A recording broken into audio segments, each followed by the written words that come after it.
So Hare Krishna, we continue with chapter 1. I think we're actually almost starting, because last time we mainly did an introduction. Yeah. And we spoke about what is the importance of the Bhagavad Gita and so on and so forth. So we'll jump into chapter 1. We'll mix it with our PowerPoint.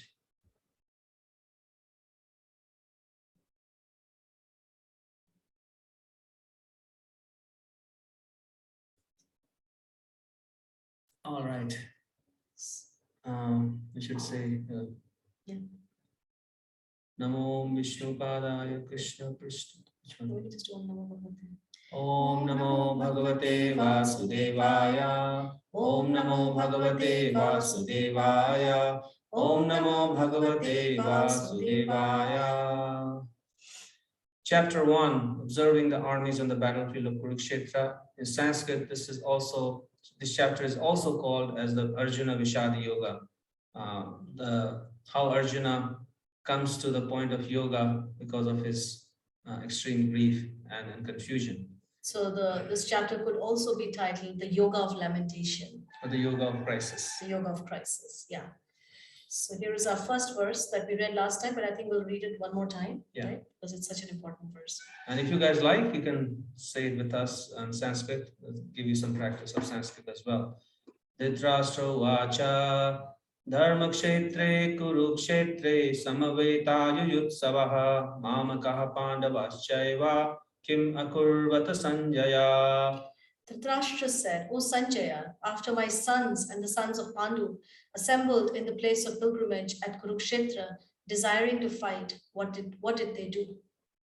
So it seems like a simple, straightforward verse, but it actually has a lot of deep meanings.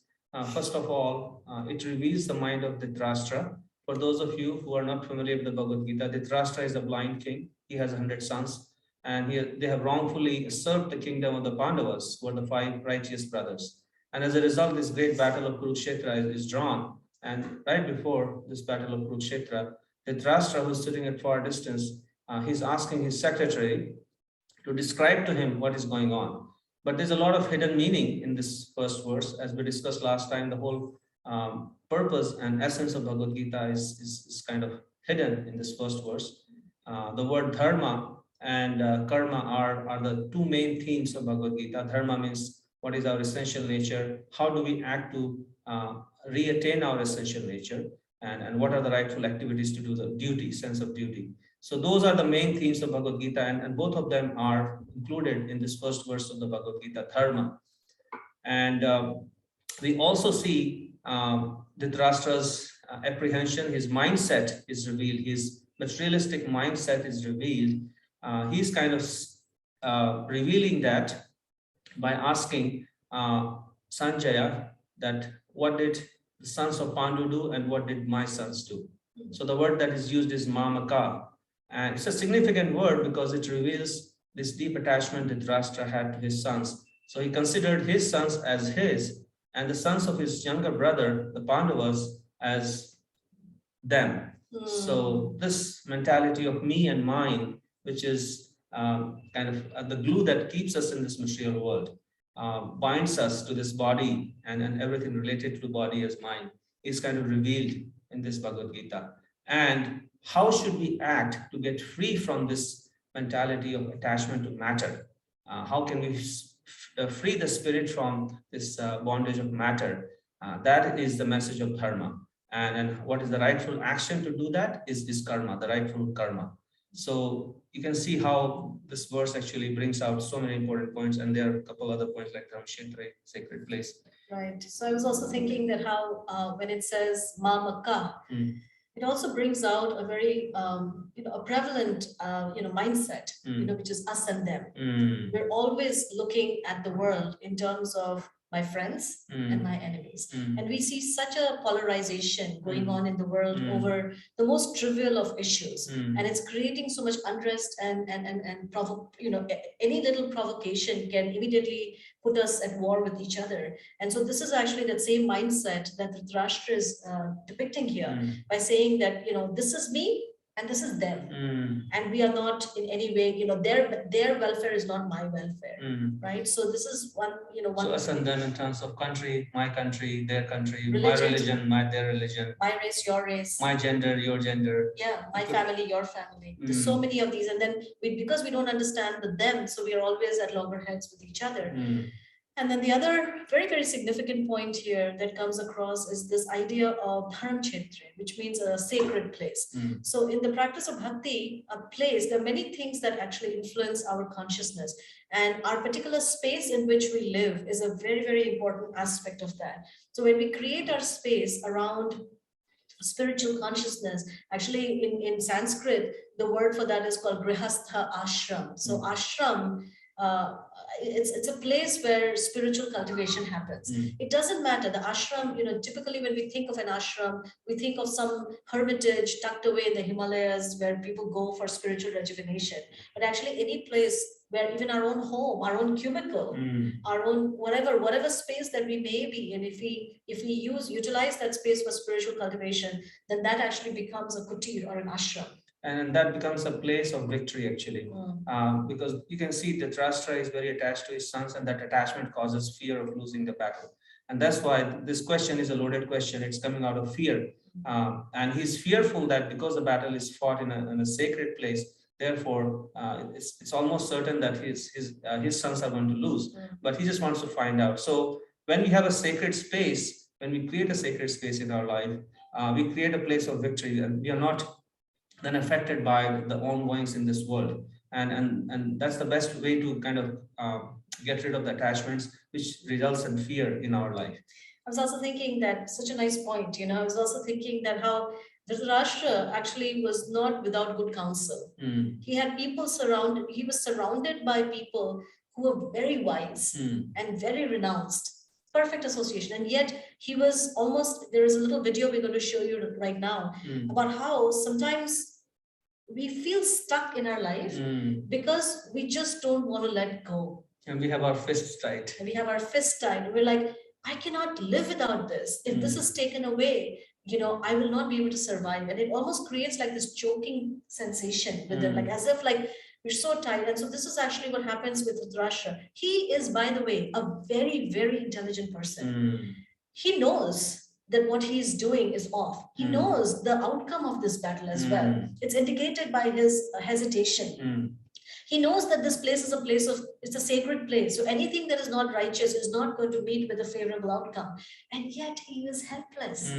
Why is he helpless? Because he refuses to let go. Yeah, that's such a wonderful point. And I just want to mention one more point. The last line, Kim Akurvata Sanjay. The word Kim is a question. What did they do? So we all have a tendency to ask questions, right? But what is the right question to ask? We see that Dhritarashtra is asking the wrong question. He could have asked the right question. What should they do? Or what should I do? What should I do, and what should my sons do? But he's asking, what did they do? So he's kind of, when we ask the wrong question, we get the wrong answer. So spirituality is all about asking the right questions. And you'll see Arjuna is going to ask the right questions. And actually, just based on what you said, it just hit me that another problem there is that he's thinking about them. What should they be doing? Or what are they doing? He's not owning up. He's not taking responsibility. He's constantly in denial of himself and just feeling like, okay, everything is dependent on what they are going to do, right? So let's watch this little video, which is really quite a sweet video, but really tells the story of how we get caught when we refuse to, you have to just make sure that the sound is also shared. Yeah, I'll do that.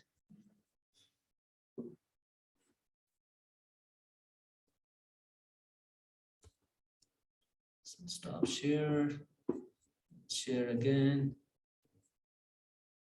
Sound. So this is kind of, Dhritarashtra is blind. He's physically blind, but he's also spiritually blind because of his attachment and fear. It's very kind of, and that any kind of attachment actually makes us blind. It also makes us fearful. It makes us fearful because we can't see anything. Actually, fear is actually a symptom of our life here in this material world.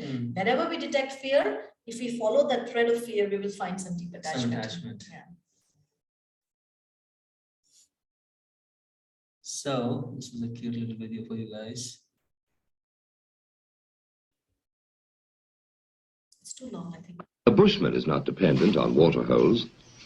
His forebears have had thousands of years to adapt to the Kalahari, so he needs very little liquid, and he knows where to find it. An insignificant-looking dry twig tells him where to dig.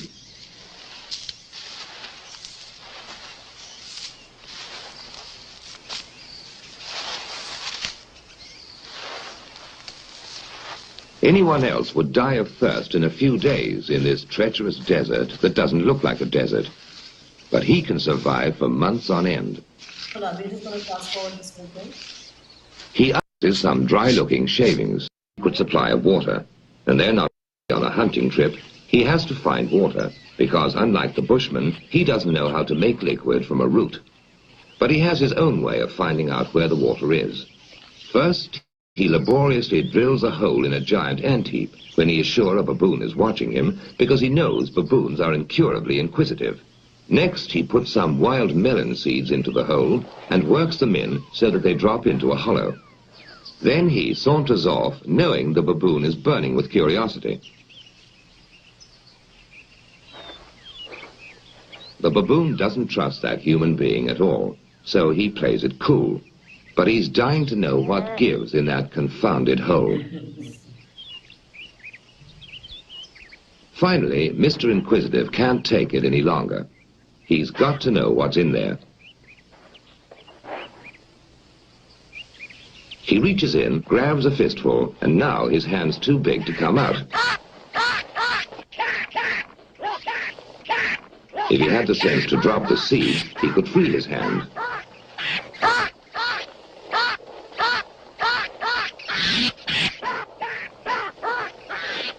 Now he lets go when it's too late. That's when he lets go. This is actually at the point of when things are actually snatched away from us, right? At the point of death. You know, but if we could preemptively learn the art of letting go, we could actually become completely free.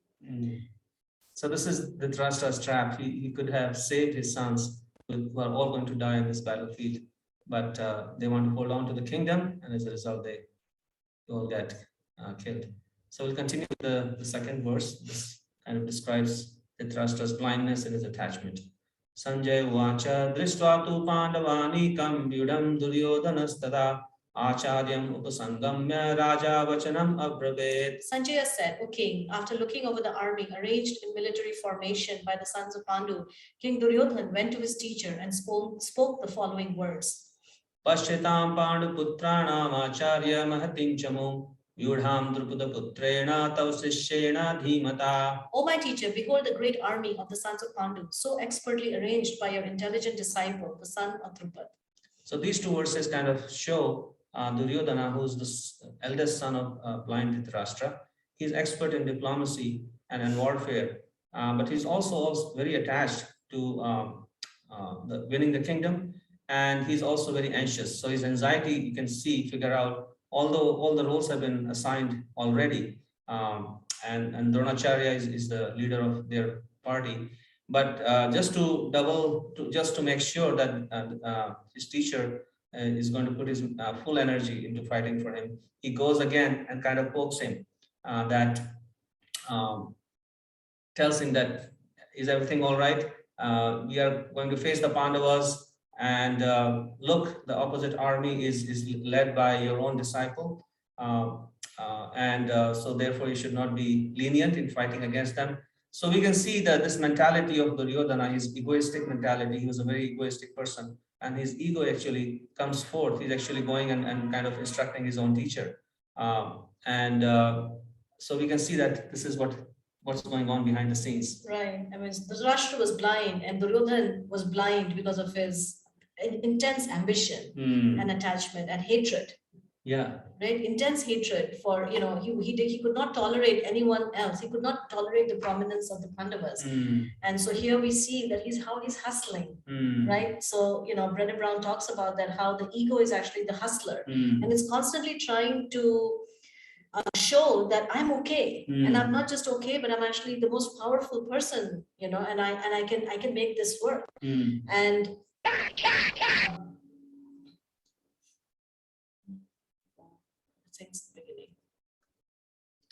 Yeah, so this is, she talks about this in this conversation, but she's also written a book in which she talks. So many of us, I watch Super Soul Sunday, and I love when you talk a lot about the ego. Yes. To me, I call the ego the hustler. He's my hustler.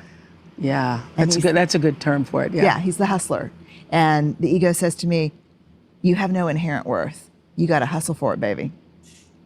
How fast you're going to run, how high you're going to jump, how many likes do you have on Facebook, how many comments do you have on that post. That's the hustle. Yeah. And isn't it, we now live in a culture that measures ourselves, by how many likes we get on Facebook. For sure. Yeah, yeah. We are in, I feel like, scarcity culture. Never enough. Never good enough, thin enough, rich enough, safe enough, certain enough. And what I think is interesting is, I wanted to get your thought on this, just because you've also been looking in the faces of people for the last many years, Yes, right? yeah. I started my research 6 months before 9/11. Obviously, coincidentally. We are afraid. I would say Sorry that we have to, stop here. But the point being that this is actually Duryodhana's problem. That even though he comes across is so aggressive, but actually he's always afraid, and he really has a need to prove that I'm okay, that I'm good enough. That he has this inferiority complex always, that he's. Yeah. Yeah. He does, because at every point when he was growing up, his envy actually stemmed from the fact that he could see that the Pandavas were not just that they were morally very, very elevated, very high in their consciousness, but he could also see that they were actually very, very capable. They were very strong. They were very at all levels. They excelled him, and so he could not tolerate that. And so here we see him sort of like really, really trying to assert, in a very aggressive manner that, and now we're going to see he's going to continue that. Yeah, his ego is like a dark pit, and although he has the whole kingdom, and Pandavas said that just give us 5 villages, and then there is no need for this battle. He was not even willing to give them 5 villages. He was not even willing to give them like land that would fit on the head of a pin. So that was his hustle. He just wanted it all for himself, and that's what we can see. And he's going to now count his pennies. What do I have, and count the strength of the opposition. So let's go back. Also, because in Duryodhana, he grew up with that. That if he was not the king, he was nothing. He was nothing. All or nothing. All or nothing. And because otherwise, the Pandavas, they would have just happily made him, given him enough, a lot of power. They could have coexisted. But in his mind, it was all or nothing. He had to be the king, and he had to eliminate the Pandavas. Only then he would have some self-worth. Text 4. Atra Suramaheshwasa Bhimarjuna Samayudhi Yudhano Viratascha Drupadascha Maharatha. Here in this army are many heroic bowmen, equal in fighting to Bhima and Arjuna, great fighters like Yudhana, Virata, and Drupada. Drishtaketus Chekitana Kasirajascha Viryavan Purjit Kunti Bhojascha Siddhascha Narapungavaha. There are also great heroic, powerful fighters like Drishtaketu, Chekitana, Kashiraj, Purujit, Kunti Bhoj, and Shabya. Idhamanyascha Vikranta Uttamojascha Viryavan Sobhadro Draupadeyascha Sarva Eva Maharatha. There are the mighty Yudhamanyu, the very powerful Uttamoja, the son of Subhadra, and the sons of Draupadi. All these warriors are great chariot fighters. Asmakam tu Vishishtaye Tanibodha Dijottama Nayaka Mama Senascha Sangyartham Tan Ravimite. But for your information, O best of the Brahmanas, let me tell you about the captains who are specially qualified to lead my military force. Bhavan Vishmascha Karnascha Kripascha Samatinjaya Ashwathama Vikarnascha Somadattistathe. There are personalities like you, Vishwa, Karna, Kripa, Ashwathama, Vikarna, and the son of Somadatta called Purishrava, who are always victorious in battle. Text 9. Annecha Bhava Sura Madarte Takta Jivita Nana Shastra Praharana Sarva Yuddha Visharada. There are many other heroes who are prepared to lay down their lives for my sake. All of them are well equipped with different kinds of weapons, and all are experienced in military science.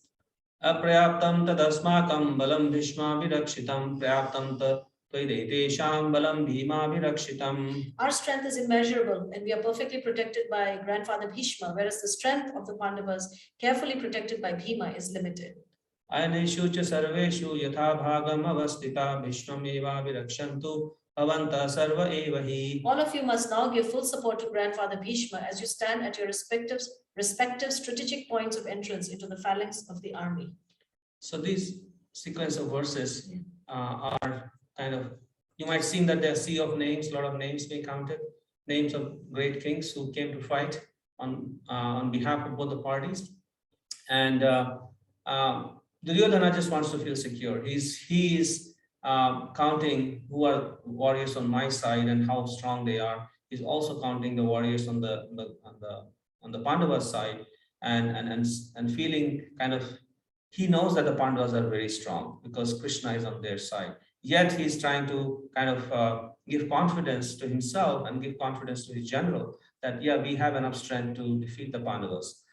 And he's basically depending on the sea of names. He's depending on the names that are assembled on his side. And this kind of mentality, this is a mentality of a conditioned mind. We all have accumulated, we all depend on. We have names on our speed dial. Yeah, we have names on who do you know? And then we measure our strength by who do we know? And or the resources that we have, or the connections that we have. So this is the mentality, rather than depending on the real dependable. You'll see that here, Duryodhana is deliberately, he's not taking the name of Krishna. He's just counting the Pandavas. But in his heart, he knows that Krishna is there, and therefore he may not be victorious. But he's kind of, so this is the nature of our life, that when we are depending on the wrong things, they let us down sooner or later. Actually, in the Bhagavatam, there is a verse which refers to all of these names that we collect throughout our life as fallible soldiers. Fallible soldiers, meaning that we think that these are soldiers and I can take shelter of them and they're going to protect me, you know, when I'm down, you know. But in reality, you know, in the ultimate sense, you know, none of these soldiers actually can really truly protect us. I may not be able to repeat the story as it is because it's been a while, but there's a story of a king who had 4 queens. And as he was about to die, he approached each of those queens and he said, will you come with me? I'm about to die. Will you accompany me? So one of the queens said, well, our life was only meant, you know, to enjoy and live together. By the way, out of those 4, I think he gave the most attention to 3 and 1 he completely neglected. So one of them said that, you know, this was the extent. I cannot go with you anymore. The second one said that not just that I won't go with you, but after you die, I'm going to marry someone else. And then the third one said that, well, I'll go with you till the cremation ground or till the burial ground. After that, you know, that's the end of our, you know, association. And the fourth one said that, yeah, I'll accompany you lifetime after lifetime, wherever you want to go. So, you know, the first one, let's see if I can remember. I can remember the second and the third one. The second one was the property and the wealth that he had accumulated. So the property and the wealth, as soon as a person dies, it belongs to someone else. So she says that, you know, as soon as you die, I'm going to marry someone else. And that's the property and the wealth. The third one is I'll accompany you to the, you know, burial ground. So those are all the family members and the relatives who can only accompany all the way to the, you know, to the burial and the cremation ground. The first one is the body. The first one is the body. So the body just left behind. It's not even going to accompany us to the next life. And the last one, which he neglected all the while, was the super soul. Was, you know, was himself as a spark of pure consciousness and the supreme consciousness that resides within. And so that is the only thing that actually accompanies the living entity birth after birth. So, you know, I guess going back to, so in the same way we collect all these different names and we think that, okay, these names are going to protect me. And that's what Duryodhana is doing. He's collecting, he's showing off, you know, showing off his contacts. But in the ultimate sense, you know, these contacts are going to fail him. They're all going to fail him. So I guess the question to ask, the lesson to learn from here is what am I depending on? In life, we all want to depend on something. We are all dependent on something because this material world is a very undependable place. So we need to depend on something. What are we depending on? Where is my, on which wall am I leaning on? Am I leaning on? My ladder, because if my wall is not sturdy, then I lean against that and the wall crumbles, then I go down with it. So the Bhagavad Gita, right in the very beginning, you know, it's indicating that we need to make sure that, you know, whatever wall we are leaning on is going to be able to protect us. And also the names also indicate that no matter how strong the opposition may be. In case of, if you look at from the perspective of the Pandavas, Arjuna was leaning on Krishna, and he was confident that they will win, although their army was much smaller than the Kauravas' armies, and the warriors on the Kauravas side were much stronger than the Pandavas. But Arjuna knew that he has Krishna with him, and he's depending on Krishna, and who is his eternal friend and the super soul. So therefore, he was confident that he would win. So the names are also recited here just to let us know that no matter who, what situation of life we face in, no matter who we are facing, if we depend on Krishna, then we'll always be victorious. Krishna will always come through. And this is what we see in Arjuna's case. And in front of all these, Arjuna is going to become victorious. So here we see what's in the name. So we attach so much importance to name, but you will see all these names will be killed at the end of the battle of Kurukshetra. All these names will be like forgotten. Foam on water. Foam on water. But Arjuna and his brothers, they will stay. So this is, we'll end with this. This is actually Duryodhan and Dhritarashtra's condition. They had everything. They, it's described that when they would sit in the court, it was like a moon surrounded by brilliant stars. They are the most, the wisest of the people in their court, right? They're all kind, but they lost it all. And so here the Dalai Lama, when asked about what surprised him most about humanity, he answered, man. Because he sacrifices his health in order to make money. Then he sacrifices money to recuperate his health. And then he's so anxious about the future that he does not enjoy the present. The result being that he does not live in the present or the future. He lives as if he's never going to die. And then he dies, having never really lived. So this is the situation of Dhritarashtra and Duryodhana. Yeah. They could have really perfected their lives with the kind of spiritually potent personalities who were present at that time. But they lost them all. They lost their kingdom. They lost their life. I guess the message is that we take our life seriously and utilize it for the right purpose, which is not just running after material resources or power or fame or whatever else we are looking for, but also utilizing this life for spiritual growth, spiritual journey. And that is the main message of Bhagavad Gita, is dharma, which is what dharma is how to act in such a way that we can revive our original spiritual nature. And then when we are doing that, then it's not that we'll be deprived of anything in this world. Everything follows. Like matter is like a shadow of spirit and always follows spirit. And when we are focusing on that spiritual journey, then material opulence, material everything will follow automatically. So this is one section of the first chapter. I would like to end it here, and we'll take any reflections, comments, what touched you, something that you heard that you want to reflect back.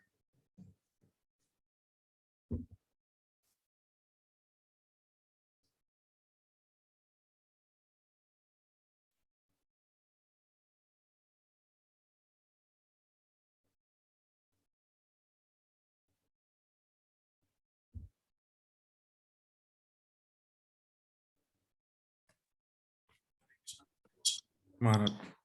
Hare Krishna Mataji. I was thinking this point that I liked very much, where you said taking a shelter of a fallible soldiers.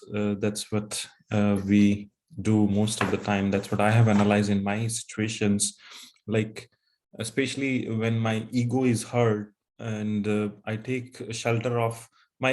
In order to protect that ego, that mind gives so many things, like okay, you have skills, you have intelligence, you can overcome this. That false sense of security comes based on all those infallible soldiers that are again trying to protect that same ego. So that's where, like, I have analyzed, like, this needs to be corrected. And that's where this Krishna consciousness is helping me realize that I'm taking a wrong shelter, and I need to take the shelter of a Krishna instead of depending upon my false ego to overcome those situations. Thank you, Vishnu. Thank you, Vishnu. Anybody else? Cosmos Chin, I don't know, if that's your, would you like to share something? It's nice to see you.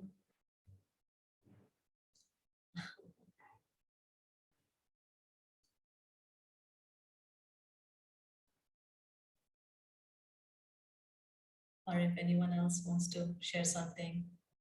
Yes, Amrita, go ahead. Yeah, I really like the point about Dhritarashtra like holding on.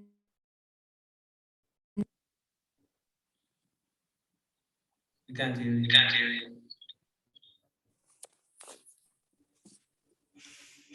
Yeah, hello. Can you hear me? Yeah. Yeah, I really like that point where you said that we can't really move forward till we let go. So and that's such an important thing that we are holding on to so many past impressions and so many things that drag us down. And even though we want to move forward, we cannot because of those those baggages that we carry. Mm. Very nice. Yeah, it's really a weight. It's a weight. It's a weight. Thank you. Thank you, Amrita.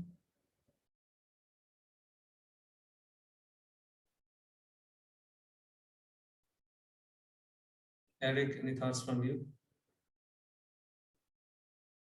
Elizabeth, if you want to go ahead.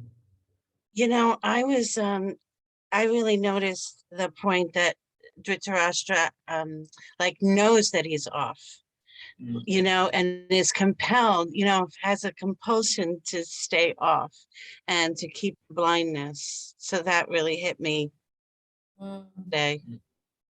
Very nice. Yeah, happens to all All of of us, us. right? We have our blind spots, and then we just happy in that blind spot. Yeah. And also the helplessness. Actually, Arjuna is going to ask this question: that why do we continue to act in self-destructive ways? Even though we know that this is not good for us, it's harming me, but it almost feels like we are helpless to step out of it. And so that's a discussion that will come later in the Bhagavad Gita.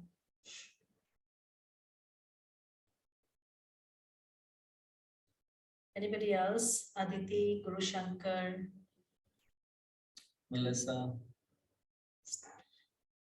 Yes, Christine, go ahead. Hi, yes. I just that phrase by Brené Brown is really sticking with me, that this is, we're in a culture of scarcity, which is something I've heard before, but just putting it in this context where we're like the richest nation in the world or whatever, but no one is happy and no one is satisfied, and like just that it's not, because that's those outer accomplishments aren't what matters. And so we will always be hungry and unsatisfied and unhappy until we recognize that. So nice. Great point, Christine. Yeah, great point. We've actually been talking about that because we are here in India right now, in this very small village in West Bengal.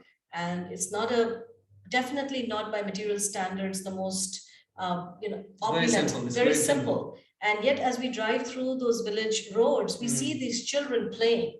And we always talk about it that, the kids, they just seem so naturally happy. And they're adults doing their chores, talking to each other, taking care of the cows. And so we were asking, we have a helper here, and we were asking him that, how, he said, yeah, life is good, life is comfortable. Yeah, they don't have any problems. I mean, in that sense. In that sense, he said, of course, there's always problems, but he said, in general, we have enough to eat, and we live. I guess their main sustenance comes from this interconnection with each other and their spirituality. So yeah, go ahead, Cosmos. I don't know. Yeah. Is that your name?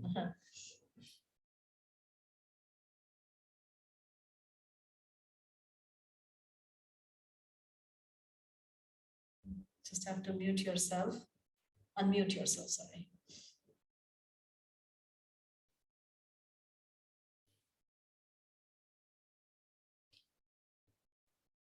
You finding it difficult to unmute?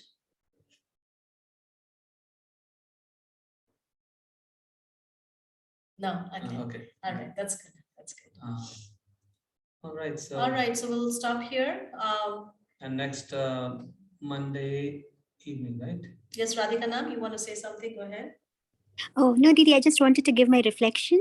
Yes, very nice class. I think even though I've heard it many times, it always rings a bell, and we can see within ourselves the different kinds of attachment that we experience, right?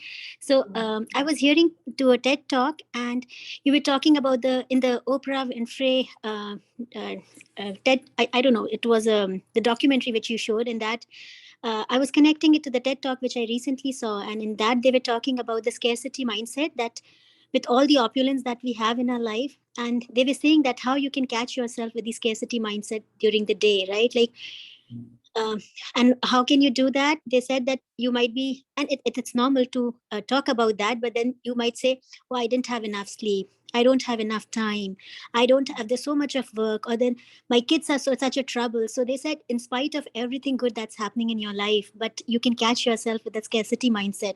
So the words that you're using is actually also a very reflection of that, how you're not feeling full within your own self. And the second part of the discussion, that what Duryodhan is going through, right? Like, he's feeling so envious towards them, and he's not ready to give 5 villages also, because he knows that like, they'll, even out of those 5 villages, they'll make something great out of it, right? Like, he's aware of that.